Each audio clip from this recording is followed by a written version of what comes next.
കൊരിന്ത്യർക്കെഴുതിയ 1-ാം ലേഖനം 15-ാം അധ്യായത്തിൻ്റെ 58-ാമത്തെ വാക്യത്തെ ആധാരമാക്കിയാണ് ഇന്ന് നിങ്ങളോട് ദൈവവചനം പറയാൻ എൻ്റെ ഉള്ളിൽ പരിശുദ്ധാത്മാവ് പ്രേരണ തന്നെന്ന് നിങ്ങൾക്ക് വളരെ പരിചിതമായ ഒരു വചനത്തിൽ നിന്നുകൊണ്ടാണ് ഇന്ന് പരിശുദ്ധാത്മാവ് നിങ്ങളോട് സംസാരിക്കാൻ പോകുന്നത്. 1 കൊരിന്ത്യർക്കെഴുതിയ ലേഖനം 15-ാം അധ്യായത്തിൻ്റെ 58-ാമത്തെ വാക്യം.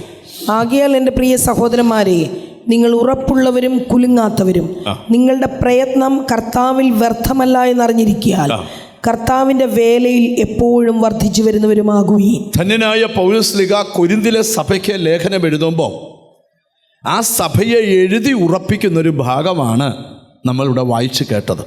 ആകയാൽ എൻ്റെ പ്രിയ സഹോദരന്മാരെ, നിങ്ങൾ ഉറപ്പുള്ളവരും. പൗലോസ് കൊരിന്തിലെ വിശുദ്ധന്മാരോട് പറയാണ്, നിങ്ങൾ ഉറപ്പുള്ളവരാകണം. അടുത്തിരിക്കുന്ന കൈ കൊടുത്ത് വെച്ച് പറ, ഉറപ്പുള്ളവർ ആകണം.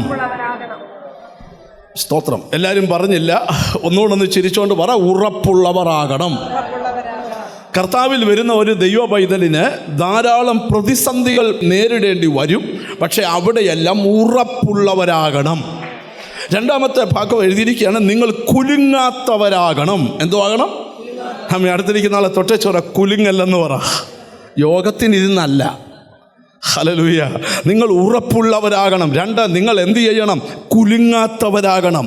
3, നിങ്ങളുടെ പ്രയത്നം കർത്താവിൽ വ്യർത്ഥമല്ലെന്ന് തിരിച്ചറിയണം.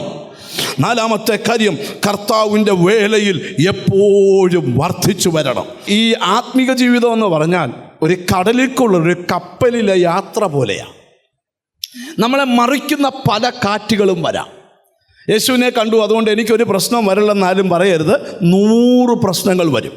പക്ഷേ ആ പ്രശ്നങ്ങളുടെ നടുവിൽ നിങ്ങൾ എന്തുള്ളവരാകണം? ഉറപ്പുള്ളവരാകണം. ഹല്ലേലൂയ. ആരെയും പേടിച്ച് ദേശം വിട്ടോടിയൊന്നും പോകരുത്.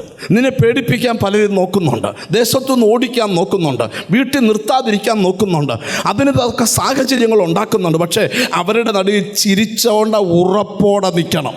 നാം ഈ ബൈബിളിൽ വാക്യമുണ്ട്, ദൈവത്തെ അറിയുന്ന ജനം. ബാക്കി പറയാ ഉറച്ചു നിന്ന്. ബാക്കി പറയോ? അയ്യോ, ഒരു വാക്യം കാണാതെ പഠിക്കാം. ദൈവത്തെ അറിയുന്ന ജനം എന്ത് ചെയ്യും?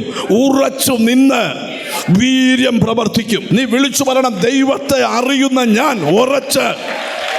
അറിയാത്തവൻ ഉറക്കത്തില്ല, പക്ഷെ അറിയുന്നവൻ ഉറച്ചു നിന്നോണം. ഓ ഹല്ലേലൂയ. പ്രശ്നമല്ല വലുത്, രോഗമല്ല വലുത്, പ്രതിബന്ധമല്ല വലുത്, ഉറച്ചു നിൽക്കണം.